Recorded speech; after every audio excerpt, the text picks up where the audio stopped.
কথা খুব ছোট জিনিস, কিন্তু এর আঘাত অনেক বড়। একটা কথা মানুষকে বাঁচাতেও পারে, আবার একটা কথাই মানুষকে ভেতর থেকে শেষ করে দিতে পারে। রমজানে গ্রামের গৃহিণীর কাজ সহজ করার উপায়। গেস্ট রুম ক্লিন করে সুন্দরভাবে সাজালাম আলহামদুলিল্লাহ। ডেইলি বাঙালি ব্লগ আর গ্রামের সাদামাটা জীবন। তো নতুন দিনে নতুন আরেকটি ব্লগ ভিডিও নিয়ে হাজির আমি আপনাদের মাঝে। সাভানা, ভারতের ছোট্ট একটা গ্রাম শীতলকুচি জেলা থেকে বলছি। তো welcome back to my channel. আসসালামু আলাইকুম। তোমরা সবাই কেমন আছো? আমি আশা করি তোমরা সকলেই ভালো আছো। আলহামদুলিল্লাহ আমিও ভালো আছি, আর আমার পরিবার পরিজনদের নিয়ে আলহামদুলিল্লাহ আমি ভালোই আছি। আর আমার প্রাণপ্রিয় কলিজা আপু ভাইয়েরা, তোমরা সবাই কেমন আছো? আমি আশা করি তোমরা সকলেই ভালো আছো। তো বরাবরের মতো না, ব্লগটা আমি সকাল থেকেই শুরু করে দিলাম। রমজানে গ্রামের গৃহিণীর কাজ সহজ করার উপায়। গেস্ট রুম ক্লিন করে সুন্দরভাবে সাজালাম আলহামদুলিল্লাহ। ডেইলি বাঙালি ব্লগ। তো রমজানে যেহেতু আমার আলহামদুলিল্লাহ আমি মাসরা করেছি, পুরা মাসটাই আমি রোজা রাখবো, সেই জন্য আর কি মানে যেগুলো বাড়তি কাজ সেগুলো টুকিটাকি করে গুছিয়ে নিচ্ছি প্রত্যেক দিনই আর কি। অফ ক্যামেরায় আর কি আজকে মশারিটা ধুয়ে নেব। ক্যামেরার সামনে তো সমস্ত কিছু শেয়ার করা সম্ভব না, তাই না? গেস্ট রুম, আমি আমার রুমটাকে আমি গেস্ট রুম মনে করি, কারণ আমার যেহেতু এক্সট্রা রুম নেই, গেস্ট রুম নেই, সেই জন্য আমি যেই রুমটাতে ব্যবহার করি সবসময় রান্না, খাওয়া, থাকা, পড়া সব কিছু এই রুমটার উপরে ধকল যায়। তো এই রুমটাকে আমি গেস্ট রুম বলবো। তো গেস্ট রুম কিভাবে ক্লিন করি সেটাই দেখো। তো এই দেখুন কম্বল দুটো, এখন তো অত বেশি ঠান্ডা নেই, তো একটা কম্বল কিছুদিন পর তুলে রাখবো বলতে কি, যখন একটা তুলে রাখবো আর একটা করব। তুলে রাখা যাবে না, কারণ আমি চারপাশে দেই, সেই জন্য দুইটাই থাক বাইরে। যখন খুব গরম পড়বে তখন দুইটা কম্বলই ভালো করে ধুয়ে তারপরে বিছানার মধ্যে পা দেবো, তারপরে আগের ঠান্ডাতে বার করব। আর গরমের দিনে অত কাপড় চোপড় লাগে না, কারণ ঠান্ডা দিনে বেশি কাপড় চোপড় লাগে, সোয়েটার, জামা, টুপি। মানে ঠান্ডা দিনেই কাজটা বেশি হয়, গরমের দিনে খুব কাজ কম হয়, কারণ খালি বিছানাটা মানে ওই বিছানার বেডশিটটা একটু চেঞ্জ করলেই হয়ে যায়, বাস জাস্ট। তো ইয়েলো কালারের বেডশিটটা আমি সেদিন ধুয়ে দিছি অফ ক্যামেরায়।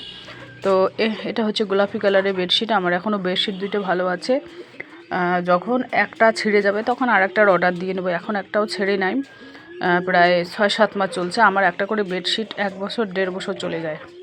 দুটো যদি নেই তাহলে আরামসে 1-1.5 বছর চলে যায় আর কি, আলহামদুলিল্লাহ। 1 বছরেরও বেশি, 1.5 বছর যায় এরকম।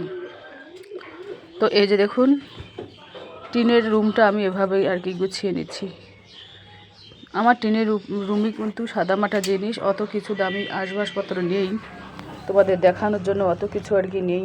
তো কি বলবো আর, এটাই আর কি, যতটুকুই পারি এটাকে আমি গেস্ট রুম মনে করি সাজাচ্ছি। কারণ এখানে এই রুমটাতে সব কিছু হয়। আর রমজান মোবারক সবাইকে। আমি যেহেতু গ্রামের গৃহিণী, তো যে কোনো কাজকে আমি কঠিন মনে করি না, কঠিন কাজকে আমি সহজ করে নিই। আর একটা কথা, কঠিন কাজকে যদি সবসময় তুমি সহজ করে নাও তাহলে কিন্তু সব সময় সহজ মনে হবে। আর যে কোনো কাজকে তুমি যদি কঠিন মনে করো তাহলে কঠিন হবে, সেটা নিজের কাছে। আর সংসারের মধ্যে যার যতটুকু যার যত কম চাহিদা, তার সংসারে তত বেশি শান্তি। যার সংসারে চাহিদা বেশি, উচ্চ বিলাসিতা, তাদের সংসারে কিন্তু অশান্তি, কলহ লেগেই থাকে। এটাই হচ্ছে বাস্তব কথা।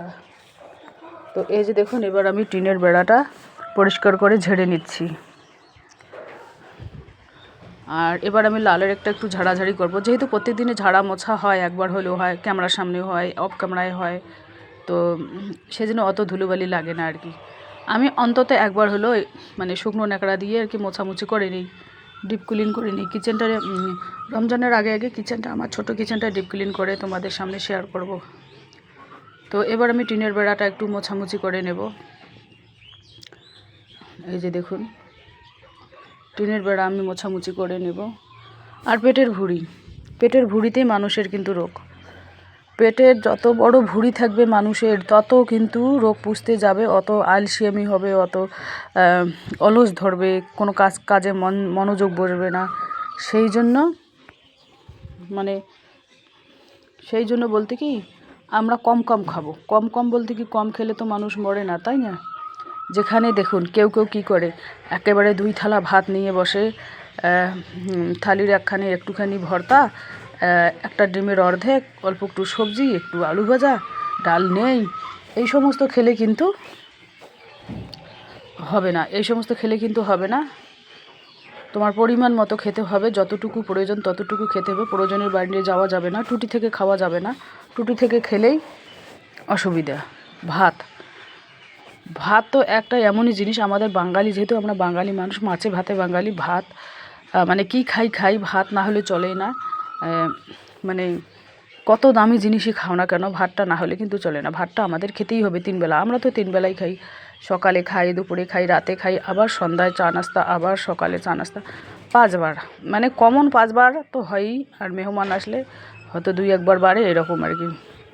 তো সেই জন্য খাবারটা লিমিট মতো খেতে হবে। সুস্থ থাকতে গেলে এতটুকু তো করতে হবে, তাই না? তো আলহামদুলিল্লাহ আমার কোনো রোগ ব্যাধি হয় না। প্রায় 3-4 বছর থেকে আমার কোনো রোগ ব্যাধি হয় না। আমি অনেক কিছু নিয়মকানুন মানি। এই সমস্ত নিয়মকানুন এখানে বলা সম্ভব নয়, সেটা নিজের আর কি পার্সোনাল ব্যাপার। পার্সোনাল বিষয়ে শেয়ার করা সম্ভব না। পার্সোনাল বিষয়ে মানুষের থাকতেই পারে, তাই না? সব ধরনের কথা সব জায়গায় চলে না, এটাই হচ্ছে মেইন কথা। তো এবার আমি টেবিলটা গুছিয়ে নেব আর কি। কোনো পুরুষ, কোনো মহিলাকে দেখি কেমন জানো, পেটের ভুঁড়িটা আগে যায়, পিছনের যে পাচাটা আছে সরু, এপাশে আবার চেহারার গঠন, মানে চেহারার গঠন তো মনে করো নিজেকেই নিতে হয়, চেহারার গঠন হলো নিজের কাছে। এটাই হচ্ছে মেইন কথা আর কি। কতগুলো মানুষকে টের পাওয়া যায় বেশি বয়স হলেও টের পাওয়া যায় না যে এর বয়স কত, বয়স হলেও মনে হয় যে কম বয়স, এরকম। আর কতগুলো মানুষের বয়স কম, তবু দেখতে বোঝা যায় যে বয়স কত বা বেশি, এরকম একটা পরিস্থিতি। তো এবার আমি ওই কাঠের ফার্নিচারের আলমারিটা একটু মোছামুছি করে নেব, একটু শুকনো ন্যাকড়া দিয়ে আর কি মোছামুছি করে নেব। আর এই কাঠের ফার্নিচারের আলমারিটাও একটু মানে ক্লিন করতে হবে, মানে রমজানের আগে ক্লিন করে নেব। কিভাবে ক্লিন করব সেটাও তোমাদের বলছি। ক্লিন এইভাবে করব, সরষের তেল নেব বাটিতে, আর আটা যে আছে, রেশনের আটা হোক আর ময়দার আটা হোক, আটা একটুখানি গুলিয়ে একটু শক্ত করে ওই তেলের মধ্যে চুবিয়ে আমার ওই কাঠের খাটটা, এই কাঠের আলমারিটা একটু রমজানের আগে ক্লিন করব, তা যাতে চকচকে ঝকঝকে থাকে।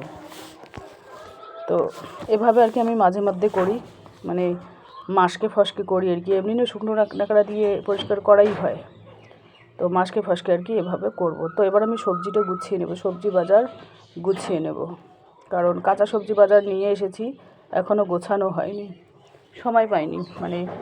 মানে পন্নি থেকে ঢেলে যে রাখবো ঝুড়িতে, সেটার আর কি সময় হয়নি, ব্যাগের মধ্যেই আছে আর কি। তো এখানে আছে গাজর, আলু, আর মিষ্টি আলু, আর কাঁচা লঙ্কা, 4টি জিনিসই আছে আর কি। তো যাই হোক, এভাবে আমি সবজি বাজারগুলো ঝুড়ির মধ্যে রেখে দিই, কারণ ওই পণ্যের মধ্যে থাকলে কিন্তু তাড়াতাড়ি নষ্ট হয়ে যাবে। সেই জন্য ঝুড়ি থেকে ব্যাগ থেকে বের করলাম, করে ঝুড়ির মধ্যে রাখবো আর কি। আর যে কোনো মহিলাই সবজি খরচ করুক না কেন, সবজি খরচ হোক, মাছ বাজার হোক, মাংস বাজার হোক, মহিলারা কিন্তু সুন্দরভাবে হাত দিয়ে বেছে নেয়। আর পুরুষদের শরম বেশি, লজ্জা বেশি, ওরা বাজার গেলেও মাছ মাংস যেটাই আনুক না কেন, যে কোনো একটা পচা সরা হবেই, কারণ ওরা বাসকোজ করে না, ওদের লজ্জা লাগে। আর আমাদের মহিলা মানুষ, আমার কিন্তু লজ্জা লাগে না, আমি কিন্তু পাশের বাজার থেকে কোনো দিনও খরচ করি না। যেখানে যেই বাজারে আমাকে চেনে না লোকজন, সেখান থেকেই আমি দূর থেকে একটু খরচ করে নিয়ে আসি। ওখান থেকে যখন খরচ করা শেষ হয়, তখন কি বলি জানো, একটা টেকনিক, বুদ্ধি খাটাতে হয়। সেই টিপসটা তোমাদের বলে দিচ্ছি। সেই টিপসটা হচ্ছে কি জানেন, বাজার খরচ হলো যখন, শেষ হইলো, তখন আগে টাকা দিবে না, তারপরে বলে যে ওখানে কয়েকটা কাঁচা লঙ্কা দাও তো ছড়িয়ে, বা একটা ধনেপাতার আটি দাও, বা একটা টমেটো দাও, দিয়ে দিবে সাথে। এটা কিন্তু দিল্লির সিস্টেম। আমি যখন দিল্লিতে ছিলাম, অনেক মহিলারা কিন্তু খরচ করতো, আমি ওদের সাথে যাইতাম, তো শিখেছি ওখান থেকে আর কি। তো এভাবে আমি ঝুড়িতে ঢেলে নিলাম, এই যে দেখতেই পাচ্ছেন। তো চলো, আজকের ব্লগ এ পর্যন্তই। ততক্ষণ তোমরা সবাই সুস্থ থাকো, সাবধানে থাকো, টাটা, আল্লাহ হাফেজ। আর দেখুন বিছানাটা আমি এইভাবে টান করে গুছিয়ে নিয়েছি। আর সবজিগুলো যে এখানে ঢেলে নিলাম। আলু, সাদা আলুটা নিয়েছি, লাল আলুটা কিন্তু সিদ্ধ হতে চায় না সেদিন, সেই জন্য। আজকে রান্না হচ্ছে কি সকালবেলা জানো, ডাল, শুকটি মাছ দিয়ে ডাল করেছি, আলুর ডাল, ভাত করেছি, গরম ভাত, আর কালকের একটুখানি তরকারি আছে মটনের, তাই। আর ভর্তা বানিয়েছি, ওই টাউরি কালাইয়ের ভর্তা।